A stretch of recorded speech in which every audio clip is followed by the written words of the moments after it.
So this is a talk about sacred activism and the heart.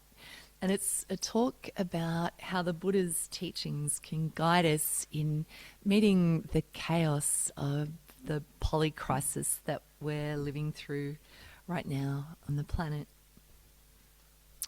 So being here at this extraordinary retreat and cultivating insight and serenity, what we're doing is we're actively transforming our individual consciousness. And when we transform our individual consciousness, we can start to move towards a collective action. But the question keeps coming up, how do we actually live in these times of ecological collapse and systemic change while we hold our grief and pain for the world, but we're also balancing beauty and the joy that we find in the relational world, like the miracle of birth, art, music, and being present to our lives to witness the magic of a sunrise and the smile of someone we love and the changing rhythms of the earth. Our Dharma practice can help us meld the broken fragments of our hearts, transforming these things into wisdom and compassion, so that we can meet these existential challenges and not turn away from the pain of this moment. When we're mindful and present, we're touching into actually what is sacred with each breath. And each breath holds the whole of the cosmos, the sun, the moon, the stars. Each breath is a path to presence that threads together the past with the future and brings us right back into the moment. Each breath also reminds us that we're a shining diamond in Indra's net, reflecting back the light of the cosmos. But what actually is our purpose at this time as human beings on Earth? And what does it actually mean to take collective action together? So when I was contemplating this and these questions in this talk, I went back to thinking about a man who challenged everything that I thought I knew. And this man and what he taught me is always in my heart. He's a really brilliant Lakota man who lives in South Dakota. And he and his community were leaders at Standing Rock, which was the peaceful, prayerful, Indigenous-led protest to protect the sacred Missouri River from an oil pipeline. And that happened in 2016 and 2017. And this movement became something that awakened the world to Indigenous-led activism and what might be possible. My friend would always ask, he asked many questions, and he'd always ask, why do we call ourselves activists? And then he'd answer his own question with a smile and say that being an activist is really about being a human being and responding naturally to protecting what is sacred by doing what we actually came here to do in this human incarnation. He always invited me to think deeply about the power of language and the way that English can be quite a divisive language that shapes our conscious mind. He is an inspiring and gifted teacher, and his encouragement of how to be mindful, to contemplate words and the deeper meanings that underlie and feed our thoughts and our actions. I remember him questioning words like stakeholder and deadline, and even the finality of the word goodbye, and how these words actually only further serve to disconnect us from the web of life. I was always really fascinated, and I still am, that Lakota language is called the language of the heart, and in that language there are very few nouns to denote ownership or feed this separate sense of self. It's a culture and a way of being that's founded on compassion, and it recognizes the reciprocal, interdependent relationship of all things, the seen beings and the unseen beings, the plant world, the earth, the sun, the moon, and the stars. That everything's related and part of the magnificent, multifaceted, interconnected web of relationality. Sounds a bit familiar to the Dharma, doesn't it? He'd always speak of the need to protect what is sacred for the benefit of all our relatives. I was really fortunate to travel to South Dakota about 5 times to learn, to support, and to be immersed in the great mystery that's so revered by the Lakota. I remember on my first trip sitting around a table, it was fairly dark, and there were 3 elders, and I'm an Aussie woman, and at that point I had 4 adult children, and I remember thinking, what am I doing here? And they just shrugged and they said, of course you're here. I remember them clearly saying, we're spirit family, we're tioshpai, we find each other, we help each other. And it was really beautiful. It's also in the Dharma what we know they're expressing, I understood to be Kalyanamita, or the spiritual friendships.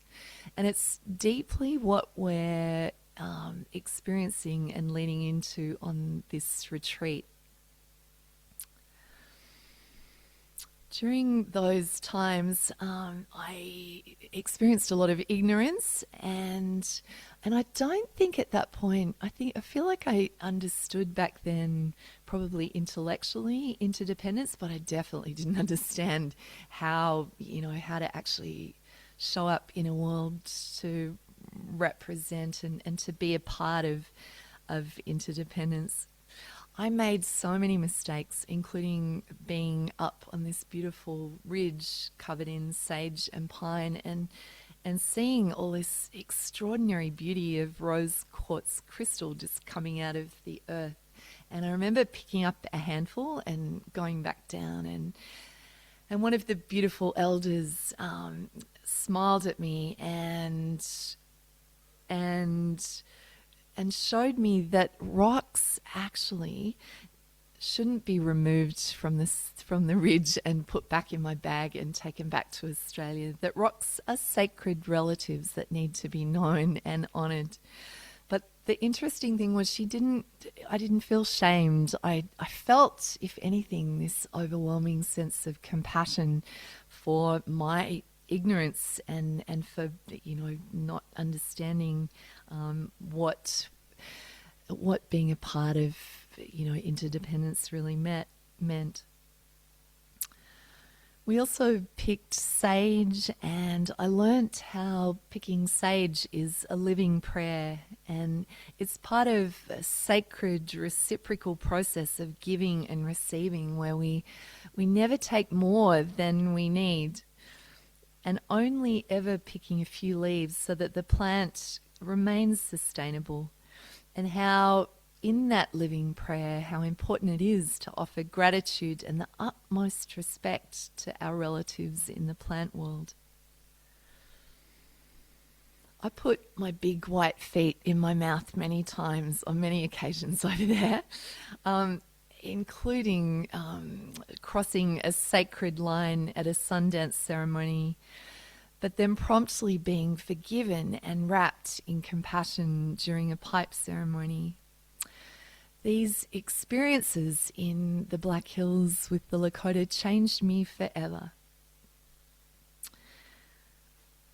One of our much loved friends and colleagues was a Native American activist, and his name was Myron Dewey. And Myron was very brilliant, and he helped the world to witness what was going on at Standing Rock through his drone footage. Myron came to Australia just before he passed away, and he would ask this question repeatedly about how do we help people to see through Indigenous eyes. But I sense, even reflecting on that for this talk, I sense what he was talking about and pointing to, is the question about what does it mean to engage in sacred activism. And it's what we can understand as, through the lens of the Dharma, as the brilliance and the embodied synthesis of the Buddha's teachings. There are so many commonalities between the wisdom of Lakota and the teachings of the Buddha. The Buddha, I sense, was a sacred activist in recognizing the need and potential for transformation, for balance, for equality, and for social justice across all areas. At the time of the Buddha, he railed against an unjust caste system, and he welcomed everyone into his Sangha. He even helped transform the notorious serial killer Angulimala, who was terrorizing India at that time. The Buddha helped Angulimala transform through his loving presence and witnessing and being able to see deeply into the goodness of his heart. But the Buddha wasn't passive, and he didn't try to transcend the pain of the relative world or spiritually bypass what's difficult. He embodied what Roshi Joan Halifax refers to as a soft front and a strong back. He was fierce in his protection of what is sacred through his loving presence. So the Buddha's insights and teachings offer us an invitation to a process involving the purification of the heart and the burning of the layers of our conditioning that keep us stuck in identifying with our own pain. And these, as we know, are the cycles of samsara. And this is also, like the Buddha's teachings are known as the Dharma, or the truth about the natural laws of the cosmos.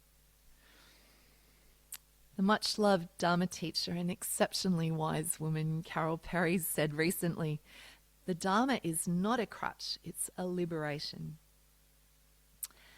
How can we free our hearts and minds to purify our individual consciousness, untangle the tangles, embody a fiercely compassionate energy, and move towards collective action and liberation?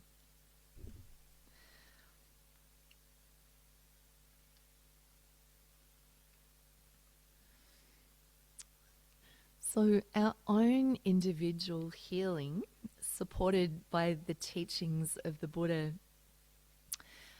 and connected to these teachings are what Mal was describing this morning as the Brahma Viharas, also known as the Four Immeasurables, or the Divine Abodes, and also, I think I like this term, the Four Faces of Love.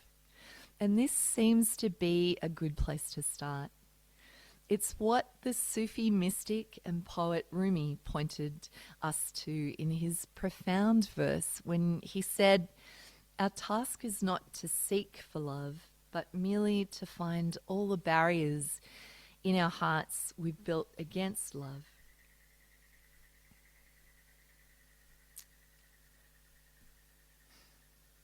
In the Tevijata Sutta, about his teachings on the heart, the Buddha spoke of a straight path to to the heart from a foundation of ethics.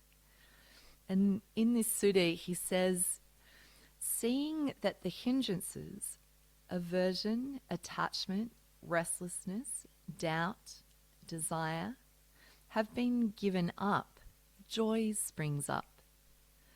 Being joyful, rapture springs up. When the mind is full of rapture, the body becomes tranquil. When the body is tranquil, they feel bliss. When blissful, the mind becomes immersed and they meditate, spreading a heart full of love to one direction and to the second and to the third and to the fourth. In the same way, above, below, across, everywhere, all around, they spread a heart full of love to the whole world, abundant, expansive, limitless, and free of enmity and ill will. The Buddha spoke of these as 4 supreme emotions. And as Mal mentioned this morning, they're virtues as well as practices. And these are loving kindness or metta, compassion or karuna, appreciative joy or mudita, and equanimity or upekkha. Venerable Analayo calls the Brahmaviharas forms of abiding in a celestial condition while still being a human on earth. So with Brahma means God, and God and Brahma at the time of the Buddha was the source of love in India. And Vihara means a sacred place of dwelling. His Holiness the Dalai Lama calls the Brahmaviharas necessities, not luxuries, and he says without them humanity cannot survive. As Mal shared this morning, the central function of these heart qualities is to purify the mind, subdue negative emotions, and lead to the attainment of deep states of concentration. These qualities are also relational foundations of all respectful, healthy, and dignified societies, communities, families, and relationships. They lie at the core of all ethical thought, speech, and action, and are qualities that we can cultivate in the midst of all of the conditions that touch our lives, including the lovely, the unlovely, the worldly winds, and the challenging and the easeful. These 4 heart qualities help us to bear witness to what can feel unbearable and are profound pathways of awakening and liberation, as well as noble places from where we can live our lives. It's also important to know that these qualities lie in every human heart, as they're like energetic flows, and they're also antidotes that can heal division and othering through dissolving greed, hatred, and ignorance. They're a healing medicine and a practical thing that we can focus on in this chaotic world. The 4 heart qualities are also interwoven in nature, and this is expressed beautifully by Longchenpa, a prominent 14th century Tibetan Buddhist teacher, who wrote, "Out of the soil of friendliness grows the beautiful bloom of compassion, watered by tears of joy, sheltered beneath the cool shade of the tree of equanimity." And as we also heard this morning from Mal, each of the Brahmaviharas has a far enemy, which is the direct opposite of that quality, and a subtler near enemy. And the near enemy often masquerades as a quality of the virtue, but the near enemy actually inhibits the heart. Our healing happens when we can recognize the near and far enemies, and this arises through mindful awareness. But the near and far enemies of the heart represent important factors that we must address in the times that we're living through. And we can see how these show up in corporations, governments, and institutions that are perpetuating great harm through the defilements, and even where actions and policies may have, a sense of attempting to take care of human beings and be compassionate, but it's actually the near enemies of the heart. I see this a lot in my work with people, where people are ending up with moral injuries, where they're doing heartfelt work, often supporting others, but are ending up feeling quite burnt out by it's kind of nightmarish, selfish kind of corporations and institutions that actually put sort of many things, including money, ahead of the well-being of human beings. So these injuries are often the result of the near enemies of the heart inflicting harm, and they can come across as things like cold detachment, indifference, apathy, patronizing pity, and hypocrisy.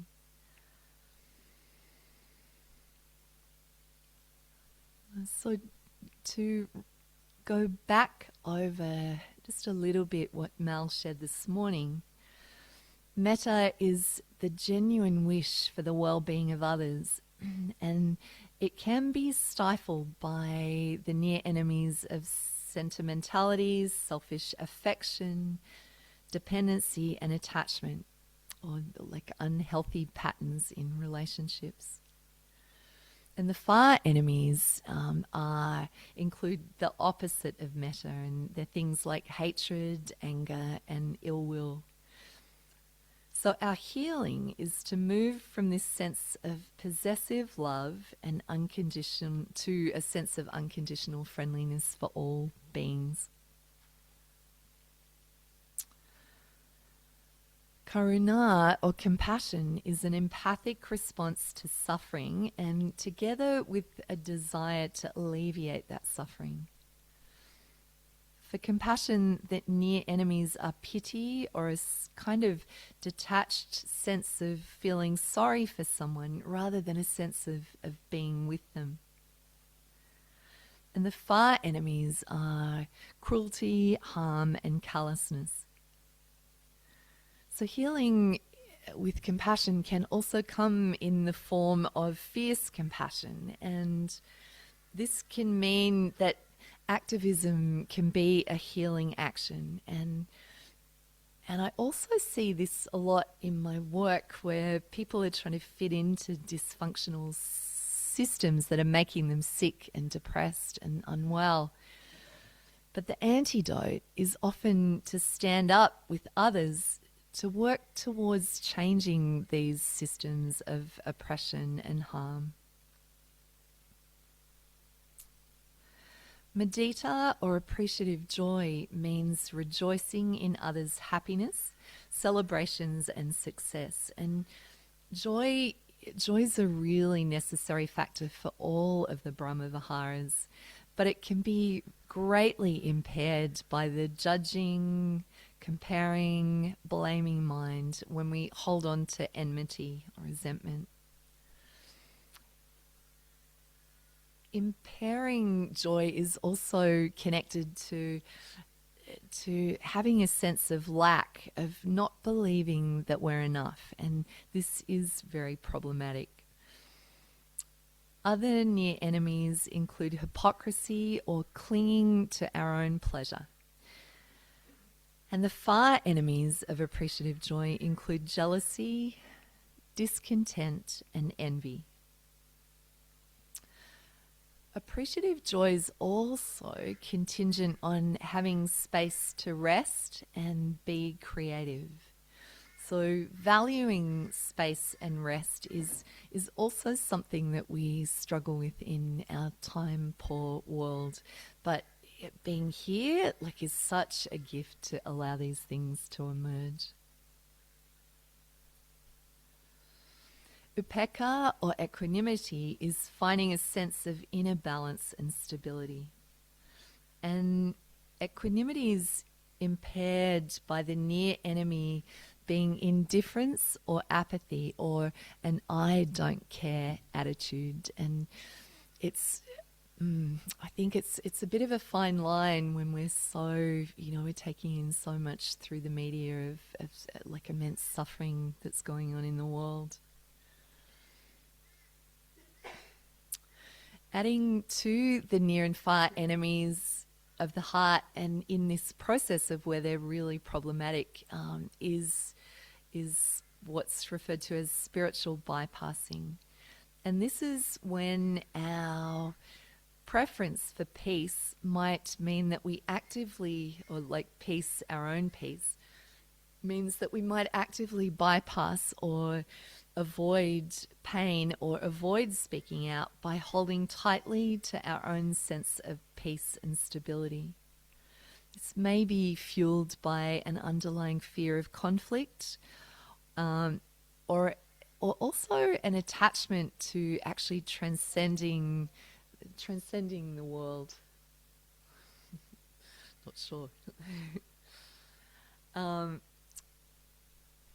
But saying that, sometimes it's not safe to speak out, and that needs to really be honoured as well. So our practice allows us to be really discerning about those things.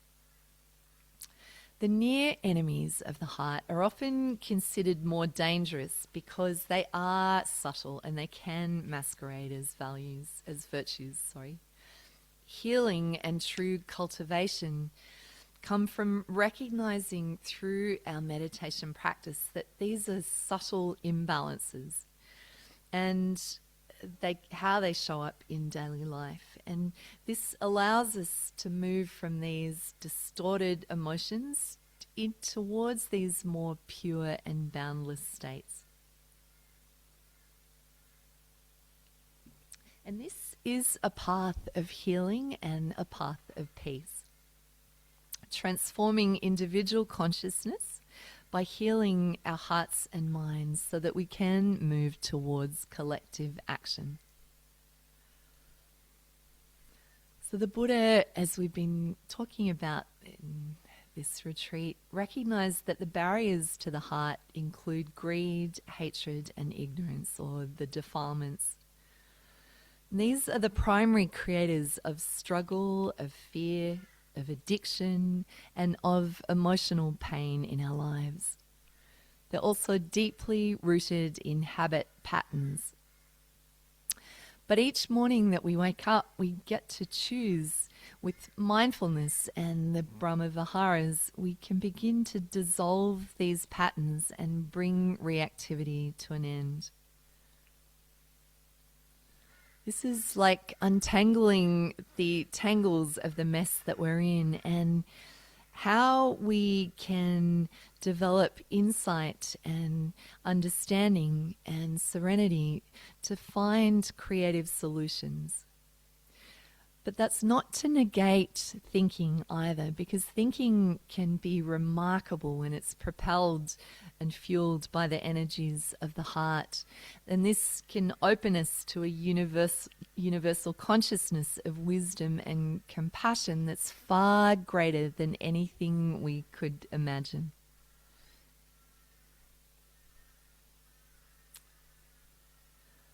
So I just want to come back for a moment to inquire about what the word sacred actually means. And now we have online dictionaries that the online dictionaries said that the meaning of the word sacred involves to be the power, being, or realm understood to be at the core of existence. and that which has a transformative effect on lives and destinies.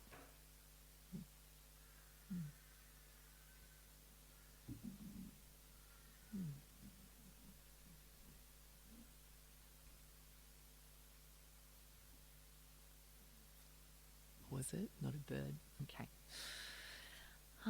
Other words that are associated with sacred include holy, divine, transcendent, ultimate being, mystery, and perfection. Sacred isn't a construct, it's a relational experience of love. And when we're moved to protect what is sacred, we're not actually saving or rescuing something outside ourselves. We're honouring the ultimate reality of interdependence. The mystic and author Andrew Harvey, and we've been doing Andrew Harvey's heart yoga practices in the movement practice each morning.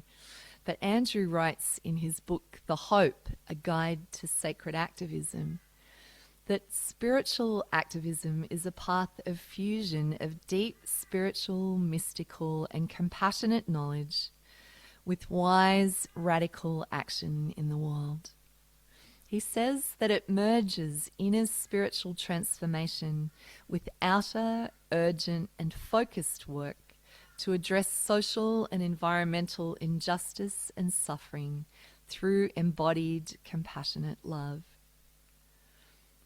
For Andrew, sacred activism is compassion in action and is a holy force that arises from combining these profound and reverent spiritual understandings or insights with passionate, wise, and effective action in the world.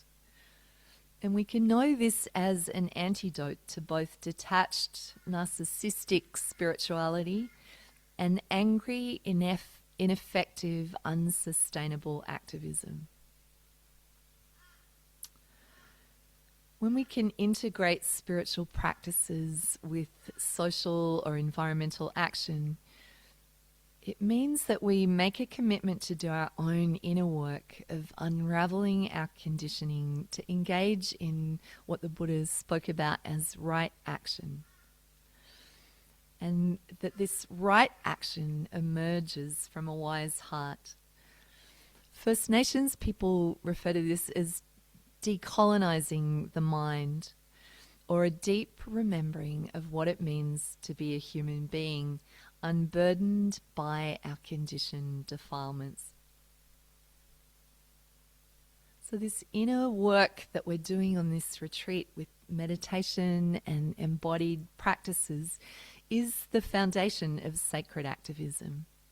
It helps us to find a balance between the demands of the relative world and the absolute or ultimate reality. So we can be these clear channels to help with the healing of the world in whatever small or large ways we're moved to do. In the relative world, we pick flowers, we pay bills, we attend to mundane administration tasks, and we face the worldly winds through our relationship dramas, through the great joys that we also face through new babies. And with the privilege that it is to grow older, we experience through the body the great teachings about impermanence, losing not only our hair colour, but letting go of bits of the body, and how we navigate sickness of those we love, and ultimately experiencing death, our own and that of our beloveds. The absolute or ultimate truth refers to the unchanging reality that transcends conventional dualistic perception. And while relative truth deals with daily appearances and conditioned phenomena, the absolute represents the true nature of reality as it is, free from self-identity and a mind and mind-made constructs and dualities. And these things can include racism, genderism, authoritarianism, fascism, and colonialism. Always offering us to wake up to the truth that these constructs that are made by the human mind can be unmade by the human mind and therefore are impermanent. But the absolute isn't something we can see, and it's very hard to define. But we can touch into it through stillness and meditation. And sometimes this may be as simple as resting in the pause at the end of the inhalation or the pause at the end of the exhalation.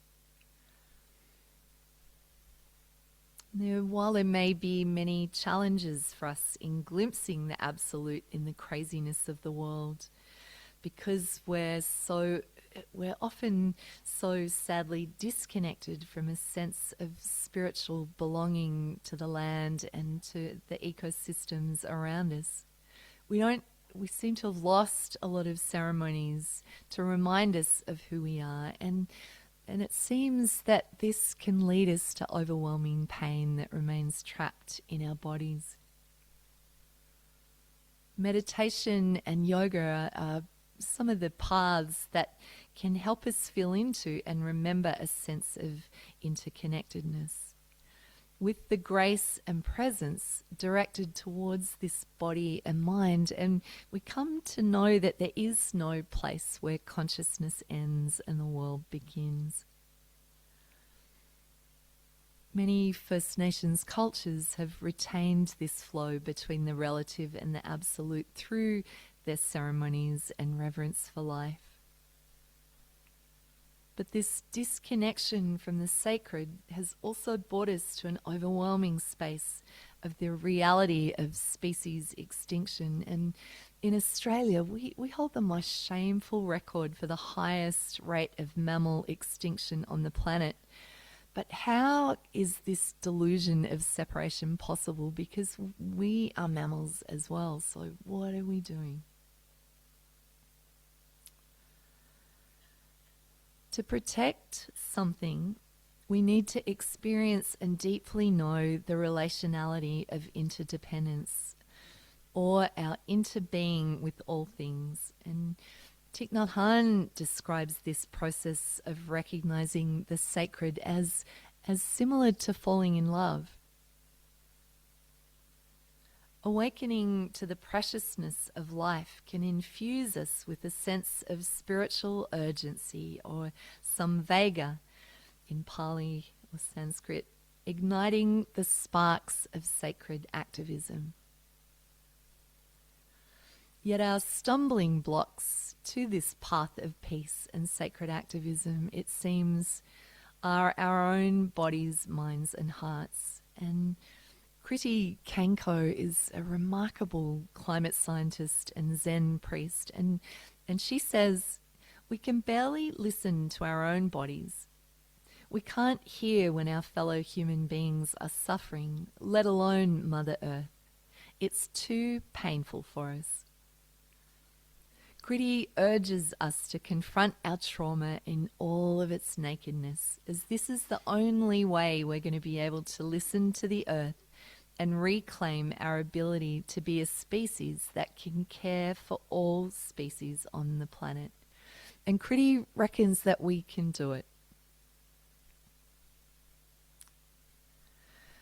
The Buddha provided us with maps, tools and processes to transform suffering, to develop presence and heal our hearts so that we can be channels for wisdom and compassion to move and transform individual consciousness to collective action.